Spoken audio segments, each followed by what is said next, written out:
السلام علیکم ورحمۃ اللہ وبرکاتہ۔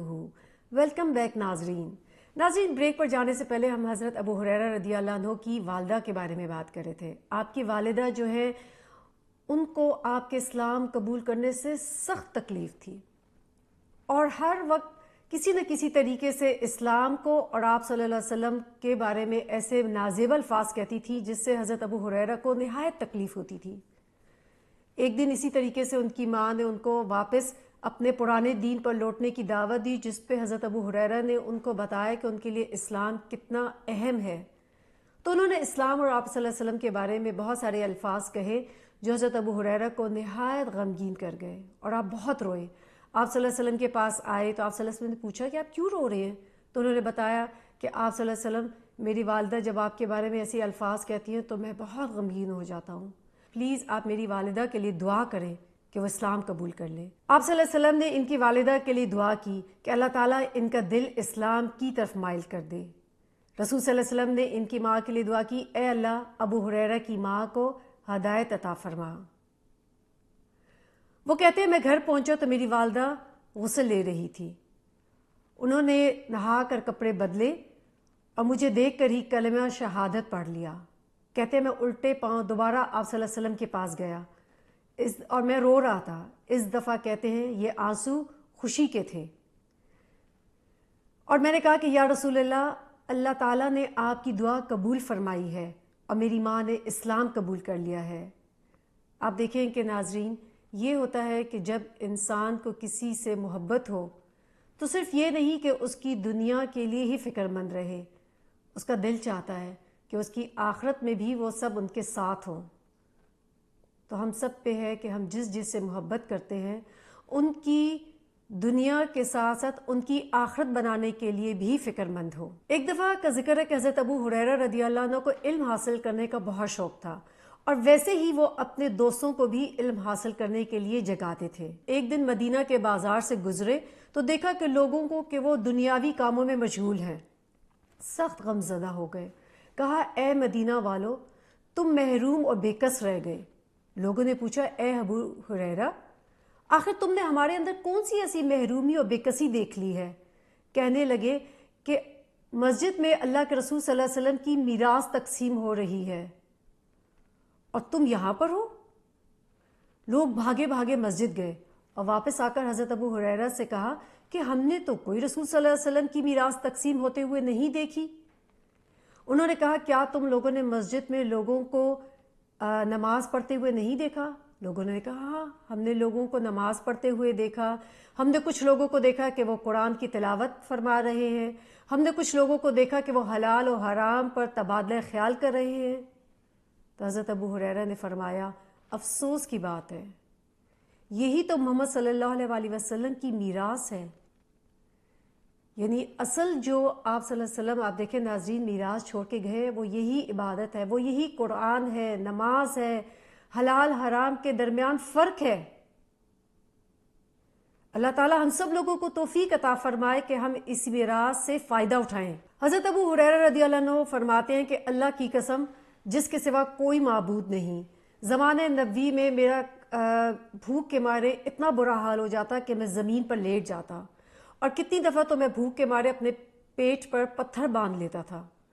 کہتے ہیں ایک دن میں راستے میں ایسی بیٹھ گیا کہ وہاں سے صحابہ نکلتے تھے، مجھے حضرت ابو بکر صدیق رضی اللہ عنہ ملے تو میں نے ان سے صدقہ خیرات کے بارے میں پوچھا اور میرے پوچھنے کا مقصد یہ تھا تاکہ وہ جان جائیں کہ میں کتنا بھوکا ہوں، لیکن حضرت ابو بکر صدیق کو نہیں بات سمجھ آئی۔ وہ کہتے ہیں اس کے بعد حضرت عمر رضی اللہ عنہ وہاں سے گزرے اور میں نے اسی طریقے سے ان سے بھی پوچھا لیکن ان کو بھی میری بات سمجھ نہیں آئی۔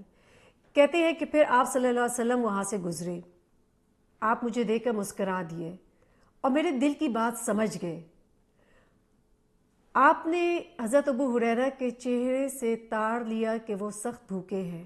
آپ صلی اللہ علیہ وسلم نے فرمایا کہ تم میرے ساتھ آ جاؤ، اور اس طریقے سے وہ کہتے ہیں میں آپ صلی اللہ علیہ وسلم کے پیچھے پیچھے چلنے لگا۔ آپ صلی اللہ علیہ وسلم جب گھر پہنچے تو انہوں نے اندر داخل ہو کر ایک پیالہ دودھ کا منگوایا اور مجھے حکم دیا کہ جاؤ باقی بھی اصحاب الصفہ کے جتنے لوگ ہیں ان کو بھی بلا لاؤ۔ اب آپ دیکھیں کہ حضرت ابو ہریرہ سخت نہایت بھوکے ہیں، تو ان کے لیے ایک بڑا مشکل کام تھا کہ جب انسان کو بہت بھوک لگی ہو اور پھر اس کے ساتھ بھوک میں کھانے میں اور بھی لوگ شریک ہو جائیں۔ وہ کہتے ہیں کہ لیکن چونکہ اللہ کے رسول صلی اللہ علیہ وسلم کا حکم تھا تو حضرت ابو ہریرہ کسی طور انکار نہیں کر سکتے تھے۔ تو حضرت ابو ہریرہ کہتے ہیں میں ان لوگوں کو بھی بلا کر لے آیا۔ وہ کہتے ہیں کہ آپ صلی اللہ علیہ وسلم کا طریقہ تھا کہ جب بھی ان کے پاس کچھ کھانے پینے کو تحفہ آتا تو وہ اسی طریقے سے اصحاب الصفہ کے درمیان تقسیم کرتے تھے۔ کہتے ہیں اس طریقے سے اصحاب الصفہ کے لوگ آ گئے اور آپ صلی اللہ علیہ وسلم نے میرے ہاتھ میں پیالہ دیا اور مجھے کہا کہ ابو ہریرہ اب آپ سب لوگوں کو یہ دودھ پلائیں۔ کہتے ہیں میں ایک انسان کو دودھ پلایا، اس سے خوب پیٹ بھر کے دودھ پیا، پھر دوسرے کو دودھ کا پیالہ دیا اور اس طریقے سے سب لوگوں نے خوب پیٹ بھر کے دودھ پیا۔ کہتے ہیں اس کے بعد آپ صلی اللہ علیہ وسلم نے کہا ابو ہر، میں نے کہا لبیک یا رسول اللہ۔ فرمایا اب میں اور تم باقی بچ گئے ہیں۔ میں نے عرض کیا یا رسول اللہ آپ نے سچ فرمایا۔ آپ صلی اللہ علیہ وسلم نے فرمایا بیٹھ جاؤ اور پیو۔ حضرت ابو ہریرہ کہتے ہیں کہ میں بیٹھ گیا اور میں نے دودھ پیا۔ پھر آپ صلی اللہ علیہ وسلم نے کہا اور پیو۔ کہتے ہیں میں نے اور پیا۔ پھر آپ صلی اللہ علیہ وسلم نے کہا اور پیو۔ کہتے ہیں میں نے اتنا پیا کہ میں نے کہا اللہ کے رسول صلی اللہ علیہ وسلم اس ذات کی قسم جس نے آپ کو حق کے ساتھ بھیجا ہے اب بالکل بھی گنجائش نہیں ہے۔ آپ صلی اللہ علیہ وسلم نے فرمایا اچھا ٹھیک ہے مجھے دے دو۔ کہتے ہیں انہوں نے پیالہ لے لیا اور اللہ تعالیٰ کی حمد بیان کی اور بسم اللہ پڑھ کے خود بھی پی لیا۔ یہ حدیث ہے بخاری کی 6452 جس کا نمبر ہے۔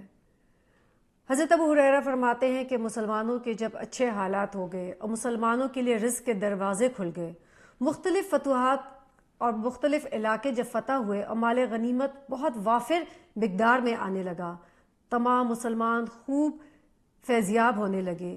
اس طریقے سے ابو ہریرہ کے پاس بھی بہت مال غنیمت آیا۔ انہوں نے اپنا گھر بنایا اور اس طریقے سے انہوں نے شادی بھی کر لی۔ کہتے ہیں کہ حضرت ابو ہریرہ کے پاس جتنا بھی سامان آ گیا، جتنا مال غنیمت آ گیا، پھر بھی ان کے اندر کوئی تبدیلی نہیں آئی۔ آپ اکثر فرمایا کرتے تھے میں نے یتیمی کی حالت میں پرورش پائی، مسکینی کی حالت میں ہجرت کی، بصرہ بنت غزوان کی صرف 2 وقت کی روٹی پر ملازمت کی، جب مسافر پڑاؤ کرتے میں ان کی خدمت کرتا، جب وہ کوچ کرنے کے لیے تیار ہو جاتے تو میں ان کی سواریوں کو ہانکتا تھا۔ پھر اللہ تعالیٰ نے ایسے اسباب پیدا کر دیے کہ میری شادی اس عورت سے ہو گئی جس کے پاس میں ملازم تھا۔ شکر ہے اس اللہ کا جس نے دین کو ضابطۂ حیات بنایا اور ابو ہریرہ کو مسلمانوں کا امیر بنا دیا۔ اب یہاں پر لیتے ہیں چھوٹا سا بریک، واپس آ کر ہم حضرت ابو ہریرہ کے بارے میں مزید جانیں گے۔ السلام علیکم ورحمۃ اللہ وبرکاتہ۔